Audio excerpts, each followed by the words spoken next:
Bismillahirrahmanirrahim. Assalamualaikum warahmatullahi wabarakatuh. Akan saya Yusuf Yoga Putra mempresentasikan tentang komunikasi verbal dan non-verbal. Yang dimana sebagai manusia sosial kita diharapkan itu melakukan interaksi di lingkungan maupun masyarakat. Karena dalam interaksi tersebut kita adanya ucapan-ucapan, sehingga dari ucapan itu dimasukkan dengan maksud atau bisa disebut dengan komunikasi. Nah, menurut salah satu ahli yaitu Everett M. Rogers, komunikasi adalah suatu proses di mana dua orang atau lebih membentuk atau melakukan pertukaran informasi, sehingga di akhirnya itu akan itu di akhir pada akhirnya itu akan adanya saling pengertian satu sama lain, sehingga dari komunikasi itu tersebut saling bertukar informasi dan terlaksanalah namanya komunikasi. Kemudian adalah komunikasi verbal, yaitu komunikasi verbal yang dimana masukkan atau bisa terbilang komunikasi yang berbentuk lisan maupun tulisan, yang dimana dalam melakukan lisan itu kita langsung berbicara langsung, dan untuk di tulisan ya kita tahu sendiri dengan melakukan perantara seperti tulisan di surat maupun postcard, chatting dan sebagainya. Kemudian apa sih ciri-ciri dari komunikasi interaksi, komunikasi verbal? Komunikasi verbal itu yang pertama ciri-cirinya itu disampaikan melalui media baik lisan maupun tulisan, maupun disampaikan secara langsung maupun lewat perantara media sosial seperti itu. Kemudian menggunakan kata-kata menggunakan kata-kata satu atau lebih bahasa. Ya, karena komunikasi itu tidak menutup kemungkinan kita berbicara dengan masyarakat atau dengan orang mancanegara, sehingga membutuhkan interaksi dengan bahasa lain. Yang ketiga itu komunikasi cenderung bersifat dua arah, ya dimana komunikasi verbal itu adanya respon langsung atau balasan langsung dari si komunikator kepada komunikan, sehingga komunikan itu berbicara langsung kepada si komentator atau responnya melalui lisan maupun tulisan. Yang keempat itu kualitas komunikasi cenderung ditentukan oleh komunikasi nonverbal, di mana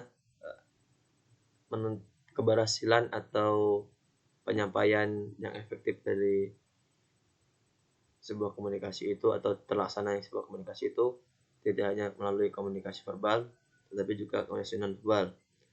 Nah, dalam pelaksanaan komunikasi verbal dan verbal ini bisa saling berkaitan jika komunikasi itu dilakukan dalam bentuk lisan dengan melakukan di satu forum atau dalam satu forum, maupun dengan face to face seperti itu. Jadi sebagai pelengkap dari komunikasi verbal, sehingga digunakan pula komunikasi nonverbal sebagai pelaras seperti itu.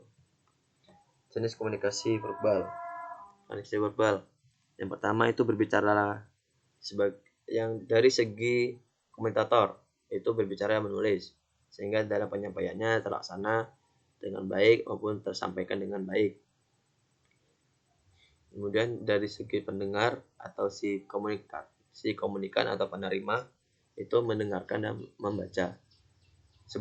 Karena dia mendengar, berarti itu adalah proses dari penangkapan kata-kata yang disampaikan oleh si komunikator maksud saya, kepada si komunikan, sehingga dari kata-kata tersebut dia telah mengerti atau memahami apa informasi yang telah dia dapat. Kemudian yang membaca itu adalah bentuk dia mengambil informasi atau menangkap informasi dari sebuah surat yang telah dikirimkan oleh si komunikator kepada si komunikan, sehingga informasi tersebut harus dibaca terlebih dahulu, baru atau setelah itu baru dia dapatkan informasi yang ingin disampaikan oleh si komunikator. Contoh-contohnya itu seperti yang ada di sini, yaitu ada 7: chat di smartphone, melalui sosial media, pidato, rapat, dan diskusi interaksi lewat interaksi tertulis lewat chatting, guru mengajar di sekolah atau di kelas, membaca novel dan menulis surat. Kemudian itu adalah komunikasi non verbal, yang dimana komunikasi non verbal itu tidak menggunakan kata-kata, tetapi lebih ke bentuk isyarat tubuh atau gestur tubuh.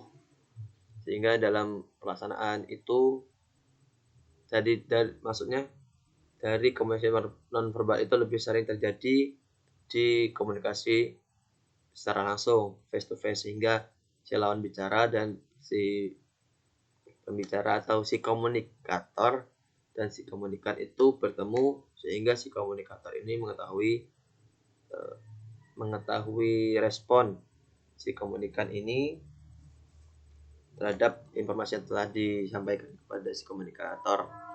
Ingat, tanpa harus dia berbicara atau sebelum dia berbicara atau menanyakan bahwasanya apakah dia paham atau dia menerima dari pendapatnya, mungkin dia bisa melihat dari mimik tubuhnya, dari kerutan dahi yang di sini, kerutan dahi, bahwasanya dia memahami atau melakukan atau merasa kebingungan dari materi yang kita sampaikan. Sehingga sebelum kita bertanya apakah kamu paham, berarti sebelum kita bertanya apakah dia paham, mungkin kita melihat dulu, dengan mengulurkan kepala berarti dia tidak akan paham, belum paham seperti itu. Sehingga kita harus menyiapkan terlebih dahulu juga, atau kita telah menyusun kata-kata sebelum kita bertanya kepada apakah kalian paham.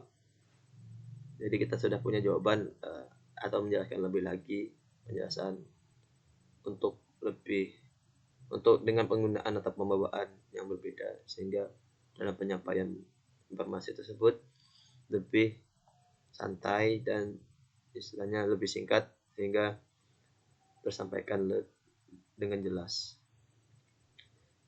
Komunikasi nonverbal itu ada bentuk. Nah, jenis-jenis dari komunikasi nonverbal yaitu ekspresi wajah dengan mimik muka seperti itu, dengan menggerutkan dahi atau dengan senyuman, berarti seperti itu. Kemudian gestur tubuh, itu gerakan tubuh yang dimana sebagai contoh anggukan kepala untuk perkataan iya dan menggelengkan kepala untuk tidak, seperti itu. Kemudian untuk postur tubuh itu memberikan banyak informasi juga sebagai kita dengan berdiri, sebagai contoh dengan berdiri tegak dan tangan sigap atau tangan di pinggul menentukan bahwasanya dia tuh siap akan suatu perkara atau suatu masalah atau pula suatu kegiatan, sehingga dia orang yang terdepan yang ingin melakukan atau menyelesaikan masalah tersebut, gitu. Kemudian adanya nada bicara seorang atau volume nada seorang. Orang menyampaikan nasihat atau melakukan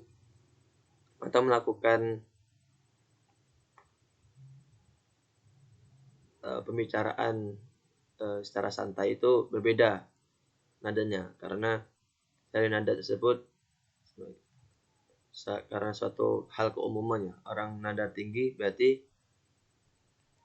nada itu nada orang marah, sehingga kita mengetahui bahwasanya orang itu sedang marah tanpa kita harus bertanya apakah kamu marah, begitu.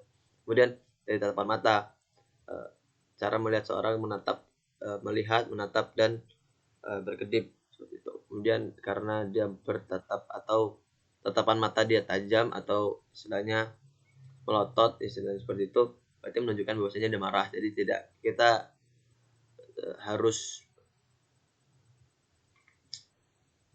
mengatur diri karena dia marah, sehingga dalam komunikasi kita harus melembut untuk tidak memanaskan suasana, seperti itu.